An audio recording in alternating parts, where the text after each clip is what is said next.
Antes de começar este vídeo, algumas orientações importantes, porque vocês sabem, runner ajuda runner.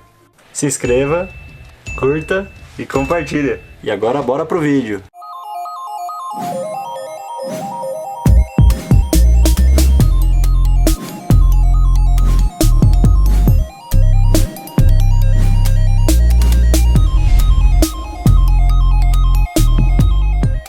Então a gente entra na outra parte também que ajuda, né? Mas dói demais, né? Em sexta-feira, nossa, sexta-feira que eu fiz foi a pior que eu já fiz, né? Onda de choque. Para que serve as ondas de choque? Cara, ondas de choque, assim, eu acho que é um arsenal aí, um arsenal terapêutico aí que a gente tem para inúmeras patologias ortopédicas, isso dentro da ortopedia, porque outras especialidades também usam, tá? Tem algumas especialidades que também usam ondas de choque. Bom, ondas de choque, muitos pacientes acham que é o choque, né, que tem na fisioterapia e tal. Na verdade, o choque é de uma pancada, né? É um equipamento, um dispositivo que emite uma pancada no tecido. Então, tem algumas tecnologias, a que emite essa pancada, né, que é o mais comum, é a tecnologia que é a radial, tem a radial e a focal, mas a radial é essa que é a mais comumente usada. Então, ele emite uma pancada no tecido, né, nesse equipamento, e essa pancada, ela é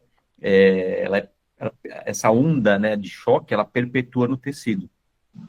Isso gera um fenômeno que a gente chama de cavitação ali dentro do tecido, né? Essa cavitação, ela aumenta o potencial de algumas substâncias que levam a um aumento da vascularização, então a formação de novos vasos, isso faz com que haja um aumento do aporte celular, tá? Aumentando a capacidade de reparo ou regeneração daquele tecido. Esse é o princípio da ondas de choque, tá? Então, se você fizer uma onda de choque num tecido, num tendão que está degenerado, que a gente chama de tendinopatia, então você vai aumentar a chance de ter um aporte celular naquele tendão e, consequentemente, aumentar a chance desse tendão ter uma cicatrização ou um reparo, tá? Então, esse é o princípio básico da onda de choque. É um arsenal um terapêutico hoje que eu adoro, eu uso muito, ele é muito eficaz em determinadas patologias ortopédicas. A gente associar, né, então, obviamente, com todo o reequilíbrio da parte muscular, associa ondas de choque. Eu gosto muito e eu tenho resultados muito bons com ondas de choque. Então, um arsenal a mais aí que a gente tem dentro do tratamento em várias patologias ortopédicas. Então, a gente fala em fascite plantar, em tendinopatia do tendão de Aquiles, com resultados muito bons, tendinopatia do ligamento patelar, entesopatia do quadríceps, mesmo lesão muscular, hoje tem muitos trabalhos mostrando que melhora também, e aumenta e diminui o tempo de recuperação, né? Pubalgia, mesmo para você fazer uma liberação miofascial, hoje existem algumas ponteiras, né, dentro que você consegue modificar a ponteira de uma onda de choque radial, que você consegue também fazer uma liberação miofascial com a onda de choque, mudando a frequência do aparelho, né? Então, é um aparelho que você também consegue presetar a pressão, então, dependendo da profundidade que você quer, você preseta o quanto de pressão você quer que ela faça. Então, em determinados locais do corpo tem pouco tecido celular subcutâneo, pouco músculo, então você usa uma pressão menor, porque você precisa de uma profundidade menor. Se você tem mais músculo, você usa uma pressão maior. Então, e já é bem estabelecido na literatura, né? O tratamento por onda de choque já tem muito artigo, muito trabalho, mostrando resultados positivos, assim, eu gosto muito. Uhum. Você, André, utiliza nos tratamentos, nos pacientes, onda de choque? Não, eu não tenho conhecimento muito de ondas de choque. Uhum. Tenho muitos pacientes que já fizeram e é o que o Rafa falou, cara, sempre com ótimos resultados. Agora, o que eu vejo, cara, eu não sei se, pelo menos na minha prática, tá, Rafa? Mas que na maioria dos pacientes que eu já atendi sempre foi, tipo, a última opção. E eu vejo que, na verdade, não deveria ser a última opção. Ela Uhum. deveria ser usada muito antes disso, né? Sim. Porque auxilia muito no tratamento. Com certeza. A gente bate na questão, às vezes, do custo, né? Que aí fica para a última opção, porque vai ter um custo para o paciente, Uhum. e a gente vive num país que, às vezes, o custo é um empecilho, né? Mas se você for pensar, realmente, há uma tendinopatia do tendão de Aquiles, né?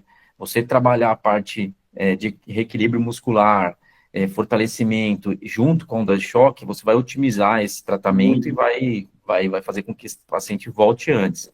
Eu Aí, tive uma mas não, experiência com normalmente, uma paciente que fez, ela é de Petrópolis, trabalha aqui em São Paulo, e aí ela passava aqui comigo, puta, cara, eu fiz todo o ciclo de preparação dela para a Maratona do Rio, à Uhum. distância, e ela, nas primeiras não eram, eu acho que não, as primeiras 4 sessões eram quase 2 meses, eu acho, que são 15 dias de intervalo, mais ou menos, entre mais uma ou menos, aplicação. Uhum. Então acho que era isso. Ela fazia uma a cada 15 dias. Ela fez 4 ou 5 aplicações no começo, então nessa sequência, e depois foi comigo até pô, meu, até o caso. Era uma tendinopatia glútea, pô, meu, foi muito bom o resultado, muito bom mesmo. É, é bem legal, eu gosto. Sim, sim. A primeira vez que era pra eu ter feito ondas de choque, o doutor, foi final de 23, eu tive uma entesopatia do fibular curto embaixo do pé direito, né? E Uhum. aí a doutora Laís, lá do IFOR, ela tinha me passado o teu contato, né, para fazer as ondas de choque, mas eu Uhum. esbarrei realmente na questão do custo, né? Aí na É. época eu fui pro bem conservador, eu fiquei fazendo fisioterapia lá no IFOR, tal, aí fiquei fazendo, puxando toalhinha, né, fazendo gelo, um monte de coisa, aí acabou melhorando, não tive mais nada. Demora um pouco mais, né? Demora bem mais. Mas a onda de choque realmente é bem eficaz e muito dolorida, mas muito dolorida. É interessante assim, que você começa. Isso é uma coisa que é muito bom de falar também. Existem vários tipos de equipamentos, né? Uhum, Então, existem equipamentos que entregam uma energia maior, né? E existem equipamentos que entregam uma energia menor. Existem equipamentos que não são pneumáticos, por exemplo, que aí a energia é bem abaixo do que um equipamento pneumático, falando numa uma onda choque radial. Por exemplo, quando você começa a fazer onda choque, o paciente tem um incômodo muito grande, né? Normalmente você faz de 3.000 a 4.000 impulsos. uhum, E aí, essa dor, ela começa a ficar, ela diminui no decorrer da terapia ali, né? Porque você começa a ter até um bloqueio de alguns receptores de sim. dor. Então, é muito, muito interessante isso. Você acaba meio que acostumando com aquela dor na hora que está fazendo, né? No começo dói muito, depois vai diminuindo. Uhum, Mas isso também tem estudos mostrando que realmente você começa a ter um bloqueio de alguns receptores na hora da terapia. uhum, E aí é uma terapia que, como você tem um aumento da vascularização, aumento da migração celular, ela não é imediata, né? Então você tem uma analgesia ali curta, por um período de tempo curto, 1, 2 dias, melhoram, mas aí o reparo do tecido, tem estudos mostrando que você faz uma sessão, você tem ação no tecido até 3 meses depois daquela sessão, né? caraca. Então, você ainda está tendo um reparo tecidual até 3 meses depois daquela sessão. Então, não é tão imediato também, né?